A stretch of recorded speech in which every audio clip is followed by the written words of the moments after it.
We are back with you here at the arena. We call it Volleyball Central. Here in San Juan. Later on, the undefeated, defending champions, De La Salle University Lady Spikers go up against the FEU Lady Tamaras. But first set pocketed already by Adamson Lady Falcons. Tight match all throughout. Yeah. Bumitaw dun sa 18-19. That's true. After that call or non-call by our refs, and suddenly the complexion of the game just changed. And it went, of course, the way of Adamson, but really it was close all the way. We have a great matchup here in front of us, and definitely that first set could have gone either way. When we look at how these teams set up their plays, defended, even UE, matching up against the strong defense of Adamson. Look at this, 10 unforced errors each. Attack points, of course, going to Adamson. We expected that already, 10-7 service aces going their way. Also 2-1 and blocking.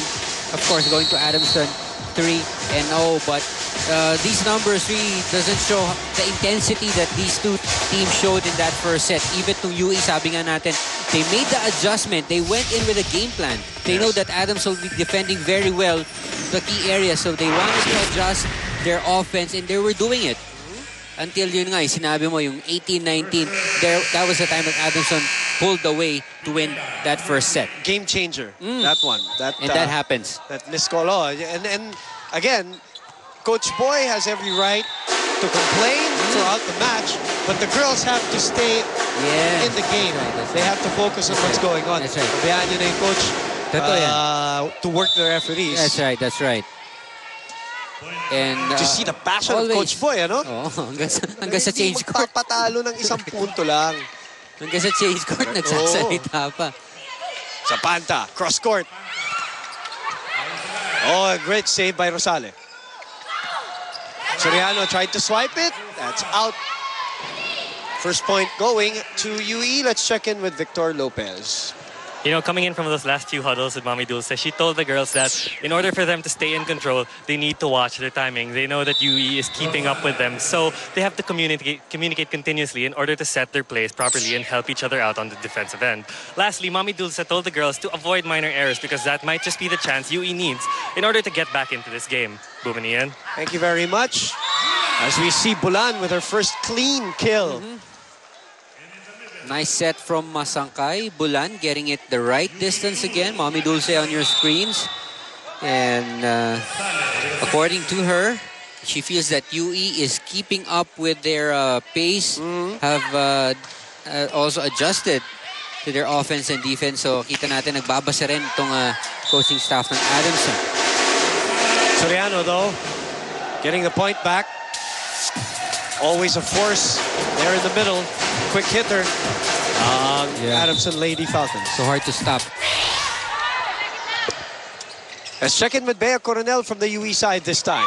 Thanks, Boom. Well, in their previous losses, the Lady Warriors had a difficult time not only reading their opponents, but also reading each other. So Coach Boy reminded his players that the only way to get over this was to constantly talk to each other on the floor. And he also told them that they had to be aware of everyone's movements and aware that the key to getting through the Falcons' momentum was to rattle them. The Lady Warriors were told to constantly give them a hard time, however doing so without rattling themselves. Relax lang tayo at huwag magmadali, said Coach Boom and Ian. Thank you very much. Dapat siya rin. Mas Coach Boy has to relax na. Second set. Kailangan medyo move on na, no? That's right. Na. Pero minsan yung mga ganyan, that sends a message also to the referees, ano? Ian, may magandang benepisyo din yan minsan that the fact that the referees have to be sharper next time dahil alam nila ito si Coach Boy is not going to stop working then. That's true. And remember, after every game, review naman yan ng technical committee. Yes. That's why we have a commissioner and they review these things, and sometimes judgment calls at that instance, definitely the referee, we give it to the referees, but after that, the review, doon natin makikita yung pagpasok ng technical committee and ng commissioner. And definitely, hindi yan palalampasin. Sails out that serve of Sarina Bulan. So the lead back, we are tied back at 4. Pao Soriano, sharp serve. Underhand set to Nebrida. That is wide. No check. She she had a target, you know, that down the line area. And the set was really nice, but look at that. Just missed it. Trying to avoid the block. Coach Boy continues to work his girls rather, from the sideline. Di pa naupo ito. Jimberly, the left-hander. That's still alive. But, unable to save it. Si Martinez, Maureen Martinez, libero. Sabi ko nga kanina, for UE to get this win, Jimberly Dizon has to step up. Rosale has to step up. Can't be Dawis doing everything. And Nebrida has also put up some big numbers in the previous game. Correct. But so far, she's been controlled by the defense of Adamson. Guevara is checked by Dawis. There you go. One-on-one. 5 serving, 6 veteran. Lady Warrior, Jimberly Dizon. I told you it's going to be a close one, boom. Ayaw maniwala. Pag ikaw, ayaw mong maniwala pag kasi. ikaw nagsabi, lagi akong naniniwala. Kita mo, sabi mo, eto Adamson UST mo, kung magpa 5 sets. Yun na nga. Umaabot na. 11:30 na kayo dito natapos. Yeah, record-breaking day. Napaka-exciting nung araw na yun. Which only emphasizes and underscores the competition this year, Ian. That's true. Yun lang ang message nung dalawang laro na yun. Zapanta puts a little zing behind that attack. That's right. Adamson setup, avoided the block. So, medyo bitin tong set. There you go. Split of defense of Adamson, of UE. Now, Zapanta also, the thing that I see, other than what we've already talked about, her improvement and all that, she's always had power. Yeah. It's just now nagkakadireksyon na yung palo niya, no? That's true. Nadidireksyonan niya ngayon. At nauna na naman sila sa technical timeout. 8-6, back in a moment.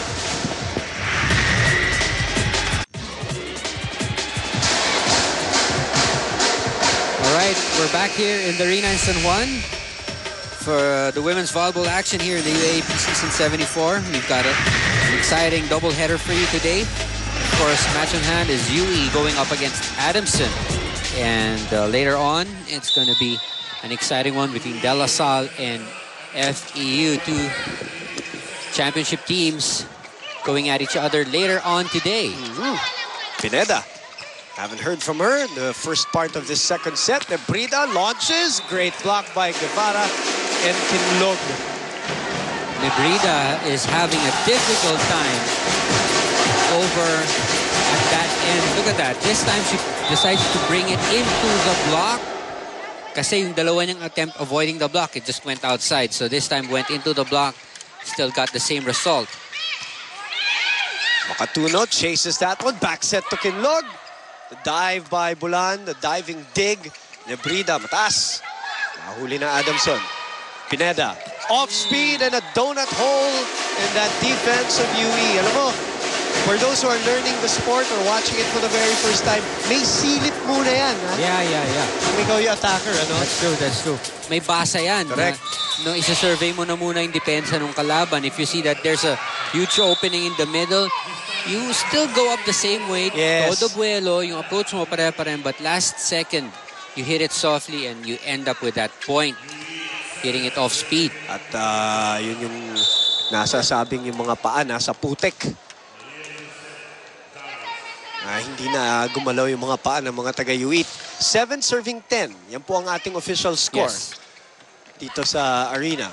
Cross court. Pineda with a one hand. Pineda again off speed. This time Dizon was there. Nebrida again checked at the net, and Guevara looks at that ball as it drops down on the floor. Well, she's read very well by the defense of Kinlog. Guevara, that tandem has given Nebrida headaches here in this set. Yes. Nababasa siya ng Oo. mabuti. Natatapatan yung mga palo niya. Now Kinlog is up to serve. Oh, great serve. And look at Rosale. Parang hirap to go down even, ano? When I saw her in the previous exchanges, I really thought that she had an injury because her movement was a bit guarded. Correct. Limited. Oh. It's a little, hirap siyang yumuko. That's true. So, And the off-season has been kind to her, I guess. Ayun na naman, parang sinasadya. Hindi mahirap gawin yun. Nananadya ka na, ha? Walang ganyan. Yun ang sabi ni Coach Boy, ha? Walang ganyan. 13 serving 7. Let's listen in to Coach Boy Dalistan. Sa bola. Para nakikita mo kung saan dumadaan ang bola. Hindi mo binibigyan si Kite, kaya hindi binabantayan, nababaliwala si Kite rito. Automatic, ang blocker nila pupunta rito, abangan si Sisa. Gano'ng kalaki si Sisa?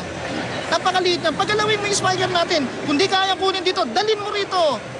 Para abangan. Hindi na, baliwala si Kite sa harapan. Come on, let's go. Boy, Ian, times have changed for UE. Na dati, si Kite yung kaisa-isa nga lang minsan babantayan mo sa UE. Ngayon, hindi na siya binabantayan ng mga... That's true. And in fact, sabi nga, pagtrabahuin mo naman din si Kite and make sure that Kite gets her touches. Yes. And Kinlog going back to her. Oh! After two net the serves, sharp serves that have worked for her, she overcompensates. Coach Mami, sabi, bawi. I can psychologize what was going through her brain.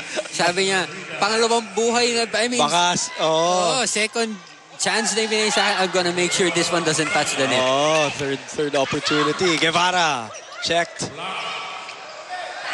Pineda goes cross-court and again sails wide. Walang touch siya. Tsaka walang flick nung wrist. Correct.